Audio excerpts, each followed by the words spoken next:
स्वागत है फिर से अपना YouTube channel vision online classes में। हम आशा करते हैं कि आपकी बिहार डीएलएड की तैयारी काफ़ी ज़बरदस्त तरीके से चल रही होगी। तो चलिए आज का हिंदी का प्रैक्टिस सेट 36 होगा।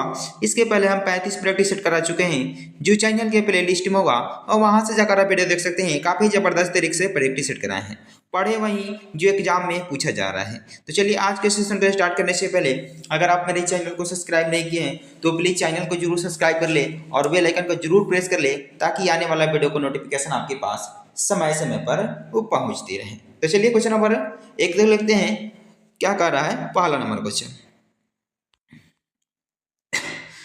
क्वेश्चन कह रहा है महाजौसवी का संधि विच्छेद आपको बताना है कि महाजौसवी का सही संधि विच्छेद क्या हो जाएगा। तो चलिए क्वेश्चन नंबर एक का आंसर लगाइए फटाफट। क्या होगा इस क्वेश्चन का सही और अपना स्कोर बताइएगा। आपका स्कोर 25 में से आपका स्कोर कितना आ रहा है। तो महाजौसवी का आपको संधि विच्छेद बताना है कि सही संधि विच्छेद क्या हो जाएगा।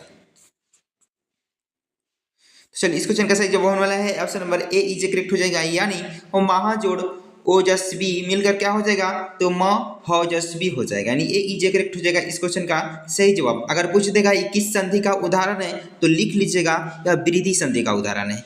वृद्धि संधि का उदाहरण है। वृद्धि संधि में क्या होता है तो आ जोड़ ओ मिलकर क्या हो जाता है तो औ हो जाता है। क्या हो जाता है तो औ हो जाता है। ये भी याद करते चलिएगा। महाजस्वी कौन सा संधि है तो वृद्धि संधि हो जाएगा। वृद्धि संधि में क्या हो जाता है तो आ जोड़ ओ मिलकर क्या हो जाता है औ हो जाता है, यानी ये करेक्ट हो जाएगा इस क्वेश्चन का सही जो। आगे बढ़ते हैं क्वेश्चन नंबर 2 देख लेते हैं। क्वेश्चन नंबर 2 कह रहे हैं चतुरानन में कौन सा समास है। तो आपको बताना है कि चतुरानन में कौन सा समास है, कर्मधारय, तत्पुरुष, बहुब्री या अव्ययी भाव। तो चलिए क्वेश्चन नंबर 2 का आंसर लगाइए क्या होगा इस क्वेश्चन का सही जवाब। चलिए इस क्वेश्चन का सही जवाब होने वाला है option number C is correct हो जाएगा, यानी बहुब्री समास हो जाएगा। अगर इसका चतुरानन का विग्रह करेंगे तो क्या हो जाएगा चार है आनन जिसको वह कौन सा समास हो जाएगा तो बहुब्री समास हो जाएगा। चार है आनन उसको क्या बोलते हैं तो चतुरानन बोलते हैं, यानी सी इज करेक्ट हो जाएगा इस क्वेश्चन का सही जवाब। आगे बढ़ते हैं क्वेश्चन नंबर 3 की तरफ। क्वेश्चन नंबर 3 कह रहे हैं नीलकमल शब्द में समास है। तो नीलकमल में आपको समास बताना है कि कौन सा समास हो जाएगा, तत्पुरुष समास, द्विगु समास, कर्मधारय समास कि बहुब्री समास। तो चलिए क्वेश्चन नंबर 3 का आंसर लगाइए फटाफट क्या होगा इस क्वेश्चन का सही जवाब। तो चलिए इस क्वेश्चन का सही जवाब होने वाला है option number C is correct हो जाएगा, यानी कर्मधारय समास हो जाएगा। नीलकमल में कौन सा समास हो जाएगा तो कर्मधारय समास हो जाएगा। सी इज करेक्ट हो जाएगा। कर्मधारय समास में क्या होता है तो इस समास में पहला पद क्या होता है विशेषण होता है और दूसरा पद क्या होता है तो विशेष्य होता है, यानी जिसकी विशेषता बताता है उसे कौन सा समास कहा जाता है तो कर्मधारय समास, यानी सी इज करेक्ट हो जाएगा इस क्वेश्चन का सही जवाब। आगे बढ़ते हैं क्वेश्चन नंबर 4 की तरफ। क्वेश्चन नंबर 4 कह रहे हैं हम लोग दिल्ली घूमने गए और वहाँ 4 दिन रहे, किस वाक्य का उदाहरण है। तो हम लोग दिल्ली घूमने गए और वहाँ 4 दिन रहे, इस कौन सा वाक्य, सरल वाक्य, मिश्र वाक्य, संयुक्त वाक्य, किनमें से कोई नहीं। तो चलिए क्वेश्चन नंबर 4 कैंसिल लगाइए फटाफट क्या होगा इस क्वेश्चन का सही जवाब। अगर आपको वीडियो अच्छा लग रहा है तो वीडियो को लाइक शेयर कमेंट कर दीजिएगा और चैनल पे पहली बार आए हैं तो चैनल को सब्सक्राइब कर बेल आइकन को जरूर प्रेस कर ले ताकि आने वाला वीडियो को नोटिफिकेशन आपके पास समय समय पर पहुंचती रहे। तो चलिए इस क्वेश्चन का सही जवाब होने वाला है option number C is correct हो जाएगा, यानी संयुक्त वाक्य हो जाएगा। सी इज करेक्ट हो जाएगा। आगे बढ़ते हैं क्वेश्चन नंबर 5 की तरफ। क्वेश्चन नंबर 5 कह रहे हैं अमाउंट आउटस्टैंडिंग के लिए सही परिभाषित शब्द क्या है। तो अमाउंट आउटस्टैंडिंग के लिए सही परिभाषित शब्द आपको बताना है कि क्या हो जाएगा। अद्यार्थिक राशि हो जाएगा, जमा राशि हो जाएगा कि बकाया राशि हो जाएगा कि भुगतान राशि हो जाएगा। तो चलिए क्वेश्चन नंबर 5 कैंसिल लगाइए फटाफट क्या होगा इस क्वेश्चन का सही जवाब। तो चलिए इस क्वेश्चन का सही जवाब होने वाला है option number C is correct हो जाएगा, नहीं बकाया राशि हो जाएगा। क्या हो जाएगा तो बकाया राशि। आगे बढ़ते हैं क्वेश्चन नंबर 6 की तरफ। क्वेश्चन नंबर 6 कह रहा है निम्नलिखित में से सकर्मक क्रिया का उदाहरण है। तो सकर्मक क्रिया इनमें किसमें लगा हुआ है आपको बताना है। राम हंसता है कि पक्षी उड़ता है कि राहुल सो रहा है कि अंजलि पत्र लिखती है। तो चलिए क्वेश्चन नंबर 6 कैसे लगाइए क्या होगा इस क्वेश्चन का सही जवाब। तो चलिए इस क्वेश्चन का सही जवाब होने वाला है option number D is correct हो जाएगा। यानी अंजलि पत्र लिखती है, इसमें क्या है तो सकर्मक क्रिया होता है। सकर्मक क्रिया में क्या होता है, वाक्य में अंजलि करता है और पत्र क्या है तो कर्म है, तो सकर्मक क्रिया इसी में लगा हुआ है, यानी डी इज करेक्ट हो जाएगा। आगे बढ़ते हैं, क्वेश्चन नंबर 7 देख लेते हैं। क्वेश्चन नंबर 7 कह रहे हैं पुरातन का विलोम शब्द आपको बताना है कि पुरातन का विलोम शब्द क्या हो जाएगा, यानी उल्टा क्या हो जाएगा, प्राचीन हो जाएगा, पुराना हो जाएगा, नवीन हो जाएगा कि प्राचार्य हो जाएगा। तो चलिए क्वेश्चन नंबर 7 का आंसर बताइए फटाफट, क्या होगा इस क्वेश्चन का सही जवाब। तो चलिए इस क्वेश्चन का सही जवाब होने वाला है option number C is correct हो जाएगा, यानी नवीन हो जाएगा। यानी पुरातन का मतलब क्या होता है, पुराना होता है, तो उसका उल्टा पूछ रहा है तो क्या हो जाएगा, न्यू हो जाएगा। नवीन माने क्या होता है, नया होता है। सी इज करेक्ट हो जाएगा। आगे बढ़ते हैं क्वेश्चन नंबर 8 की तरफ। क्वेश्चन नंबर 8 कह रहे हैं नाक का बाल होना मुहावरे का अर्थ क्या होगा। तो नाक का बाल होना मुहावरे का अर्थ बताना है आपको, क्या हो जाएगा, नफरत करना, अधिक प्यारा होना कि मित्र से दुश्मनी कि बाल गिरना। तो चलिए क्वेश्चन नंबर 8 कैंसिल करिए फटाफट, क्या हो जाएगा इस क्वेश्चन का सही जवाब। नाक का बाल होना मुहावरे का अर्थ बताना है। तो चलिए इस क्वेश्चन का सही जवाब होने वाला है ऑप्शन नंबर सी, वी इज करेक्ट हो जाएगा, यानी अधिक प्यारा होना, वी इज करेक्ट हो जाएगा। आगे बढ़ते हैं क्वेश्चन नंबर 9 की तरफ। क्वेश्चन नंबर 9 कह रहे हैं इनमें से कौन सा वाक्य अशुद्ध है।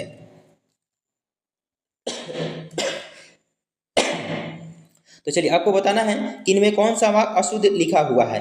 उसने बड़े बड़े फल छांट लिए, यह हमारा आगामी नेता है कि प्रत्येक काम सोच समझ कर करो कि शेर बड़ा भयानक होता है। तो चलिए क्वेश्चन नंबर 9 का आंसर लगाइए फटाफट, एक क्वेश्चन का सही जवाब।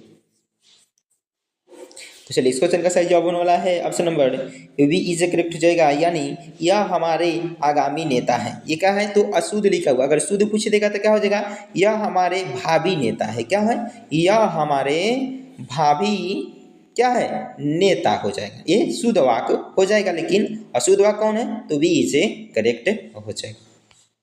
आगे बढ़ते हैं क्वेश्चन नंबर 10 की तरफ। क्वेश्चन नंबर 10 कह रहा है संज्ञा के कार्य करने वाले पद समूह को कहते हैं। तो संज्ञा के कार्य करने वाले पद समूह को क्या कहते हैं, संज्ञा पदबंध कहते हैं, सर्वनाम पदबंध करते हैं, विशेषण पदबंध कहते हैं कि क्रिया पदबंध करते हैं। तो चलिए क्वेश्चन नंबर 10 कैसे लगाइए, क्या होगा इस क्वेश्चन का सही जवाब। तो चलिए इस क्वेश्चन का सही जवाब होने वाला है option number A is correct हो जाएगा, यानी संज्ञा पदबंध करते हैं, ए इज करेक्ट हो जाएगा। आगे बढ़ते हैं क्वेश्चन नंबर 11 की तरफ। क्वेश्चन नंबर 11 कह रहे हैं क्रिया के जिस रूप से भाव की प्रधानता होती है वह क्या कहलाता है। तो क्रिया के जिस रूप से भाव की प्रधानता होती है वह क्या कहलाता है, कृतवाच कहलाता है, कर्मवाच कहलाता है, भाववाच कहलाता है कि क्रिया कहलाता है। तो चलिए क्वेश्चन नंबर 11 कैंसिल गई फटाफट, क्या होगा इस क्वेश्चन का सही जवाब। तो चलिए इस क्वेश्चन का सही जवाब होने वाला है option number C is correct हो जाएगा, यानी भाववाच कहलाता है। क्या कहलाता है तो भाववाच हो जाएगा, सी इज करेक्ट हो जाएगा। आगे बढ़ते हैं क्वेश्चन नंबर 12 की तरफ। क्वेश्चन नंबर 12 कह रहे हैं निम्न में से कौन सा वाक्य अशुद्ध है। तो कौन सा वाक्य शुद्ध लिखा हुआ है, तो चलिए क्वेश्चन नंबर 12 का आंसर लगाइए। तो चलिए इस क्वेश्चन का सही जवाब होने वाला है option number D is correct हो जाएगा, यानी जीवन में सच्चा मित्र बिरला ही मिलता है। क्या कहते हैं शुद्ध लिखा हुआ है, बाकी क्या है तो अशुद्ध लिखा हुआ है, यानी डी इज करेक्ट हो जाएगा इस क्वेश्चन का सही जवाब।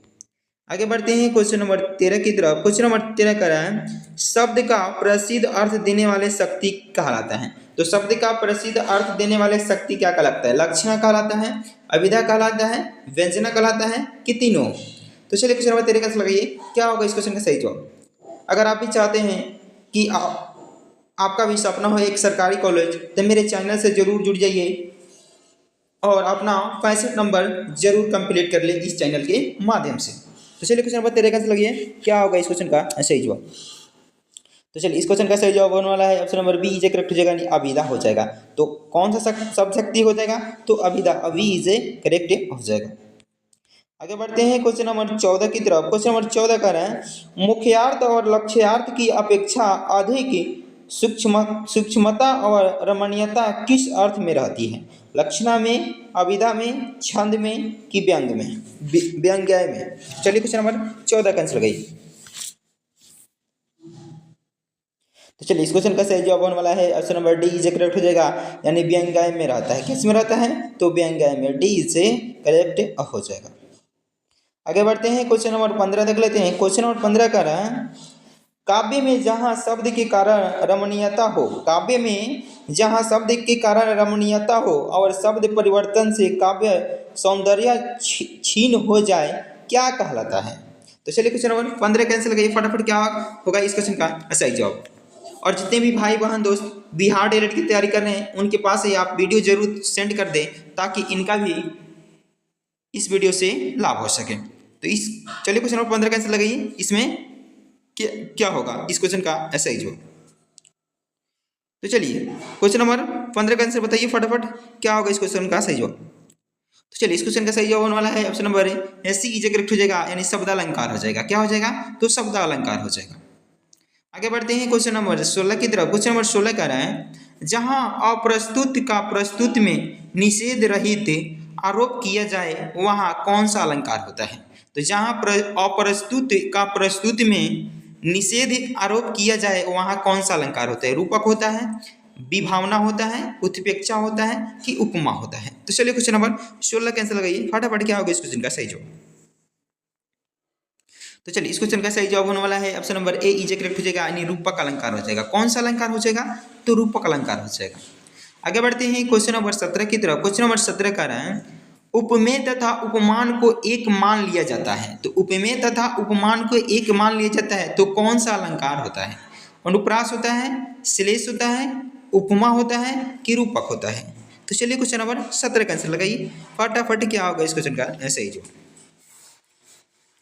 तो चलिए इस क्वेश्चन का सही जवाब होने वाला है option number D is correct हो जाएगा, यानी रूपक अलंकार हो जाएगा। कौन सा अलंकार हो जाएगा? तो रूपक हो जाएगा। आगे बढ़ते हैं क्वेश्चन नंबर 18 की तरफ। क्वेश्चन नंबर 18 कह रहे हैं, खिले हजारों चांद तुम्हारे नैनों के आकाश में। तो खिले हजारों चांद तुम्हारे नैनों के आकाश में, इसमें आपको अलंकार बताना है कि कौन सा अलंकार हो जाएगा? श्लेष हो जाएगा, रूपक हो जाएगा, यमक हो जाएगा कि उपमा हो जाएगा? तो चलिए क्वेश्चन नंबर 18 कैंसिल लगाइए फटाफट, क्या आएगा इस क्वेश्चन का सही जवाब। तो चलिए इस क्वेश्चन का सही जवाब होने वाला है option number B is correct हो जाएगा, यानी रूपक अलंकार हो जाएगा। कौन सा अलंकार हो जाएगा? तो रूपक अलंकार हो जाएगा। आगे बढ़ते हैं क्वेश्चन नंबर 19 की तरफ। क्वेश्चन नंबर 19 कह रहा है, खंज रीर नहीं लखी परत, कुछ दिन साची बात, बाल द्रगन सम हिन को करण मनो तप जात। इसमें आपको बताना है कि इस पंक्ति में कौन सा अलंकार हो जाएगा? यमक हो जाएगा, उत्प्रेक्षा हो जाएगा, विरोधाभास हो जाएगा कि श्लेष हो जाएगा? तो चलिए क्वेश्चन नंबर 19 का आंसर लगाइए, क्या होगा इस क्वेश्चन का सही जवाब। तो चलिए इस क्वेश्चन का सही जवाब होने वाला है option number B is correct हो जाएगा, यानी उत्प्रेक्षा अलंकार हो जाएगा। कौन सा अलंकार हो जाएगा? तो उत्प्रेक्षा अलंकार हो जाएगा, बी इज करेक्ट हो जाएगा। आगे बढ़ते हैं क्वेश्चन नंबर 20 देख लेते हैं। क्वेश्चन नंबर 20 कह रहा है, मैं आंधा भी देख रहा हूँ। क्या? मैं आंधा भी देख रहा हूँ, रोती हो तुम रोती हो। इस पंक्ति में आपको अलंकार बताना है कि कौन सा अलंकार हो जाएगा? यमक हो जाएगा, रूपक हो जाएगा, विभावना हो जाएगा कि विरोधाभास हो जाएगा? तो चलिए क्वेश्चन नंबर 20 कैसे लगाइए फटाफट, क्या होगा इस क्वेश्चन का सही जवाब। तो चलिए इस क्वेश्चन का सही जवाब होने वाला है option number D is correct हो जाएगा, यानी विरोधाभास अलंकार हो जाएगा। कौन सा अलंकार हो जाएगा? तो विरोधाभास अलंकार, डी इज करेक्ट हो जाएगा। आगे बढ़ते हैं क्वेश्चन नंबर 21 की तरफ। क्वेश्चन नंबर 21 कह रहा है, छंद के कितने अंग होते हैं? तो आपको बताना है कि छंद के कितने अंग होते हैं। 8 होते हैं, 7 होते हैं, 6 होते हैं कि 5 होते हैं? तो चलिए क्वेश्चन नंबर 21 कैसे लगे फटाफट, क्या होगा इस क्वेश्चन का सही जवाब। अगर आपको वीडियो अच्छा लग रहा है तो वीडियो को लाइक शेयर कमेंट कर दे, और चैनल पे पहली बार आए तो चैनल को जरूर सब्सक्राइब कर लें। तो चलिए इस क्वेश्चन का सही जवाब होने वाला है option number A is correct हो जाएगा, यानी 8 होते हैं। छंद के कितने अंग होते हैं? तो 8 होते हैं। लिख लीजिएगा, 1 में पाद, 2 में मात्रा, 2 में क्या मात्रा, 3 में लिख लीजिएगा वर्ण, सॉरी मात्रा और वर्ण हो जाएगा, एक में मात्रा और वर्ण, और 3 में लिखिएगा संख्या और क्रम, संख्या और क्रम, और 4 में लिखिएगा लघु और गुरु, और 5 में लिखिएगा गण, और 6वां में लिखिएगा यति, 7वां में लिखिएगा गति, और 8वां में लिख लीजिएगा तुक। ठीक है। तो छंद के कितने अंग होते हैं? तो 8 होते हैं। कौन कौन? तो पाद, मात्रा और वर्ण, संख्या और क्रम, लघु और गुरु, गण, यति, गति और फिर तुक होते हैं, यानी ए इज करेक्ट हो जाएगा। आगे बढ़ते हैं क्वेश्चन नंबर 22 देख लेते हैं। क्वेश्चन नंबर 22 कह रहा है, निम्नलिखित पंक्ति में कौन सा वार्णिक छंद है। तो आपको बताना है जो पंक्ति लिखा हुआ है उसमें कौन सा छंद हो जाएगा। जागो उठो भारतवासी, आलस्य त्यागो ना बनो पिलासी। तो इसमें आपको बताना है कि कौन सा छंद हो जाएगा। तो चलिए क्वेश्चन नंबर 22 का आंसर लगाइए फटाफट। क्या होगा इस क्वेश्चन का सही जवाब। तो चलिए इस क्वेश्चन का सही जवाब होने वाला है ऑप्शन नंबर ए इजे करेक्ट हो जाएगा, यानी इंद्रवर्जा छंद हो जाएगा। ए इजे करेक्ट हो जाएगा। आगे बढ़ते हैं क्वेश्चन नंबर 23 की तरफ। क्वेश्चन नंबर 23 कह रहा है काव्य अलंकार सूत्र विरिधि किनकी रचना है। तो काव्य अलंकार सूत्र विरिधि किनकी रचना है। आचार्य वामन की है कि आचार्य दंडी की है कि आचार्य भामह का है कि आचार्य अभिनव गुप्त का है। तो चलिए क्वेश्चन नंबर 23 का आंसर लगाइए। क्या होगा इस क्वेश्चन का सही जवाब।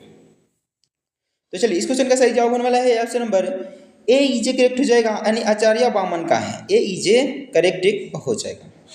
आगे बढ़ते हैं क्वेश्चन नंबर 24 की तरफ। क्वेश्चन नंबर 24 कह रहा है अभिनव गुप्त के अनुसार रस के कितने भेद होते हैं। तो अभिनव गुप्त के अनुसार आपको बताना है कि रस के कितने भेद होते हैं। 9 होते हैं, 11 होते हैं, 10 होते हैं कि 8 होते हैं। तो चलिए क्वेश्चन नंबर 24 का आंसर लगाइए फटाफट। क्या होगा इस क्वेश्चन का सही जवाब।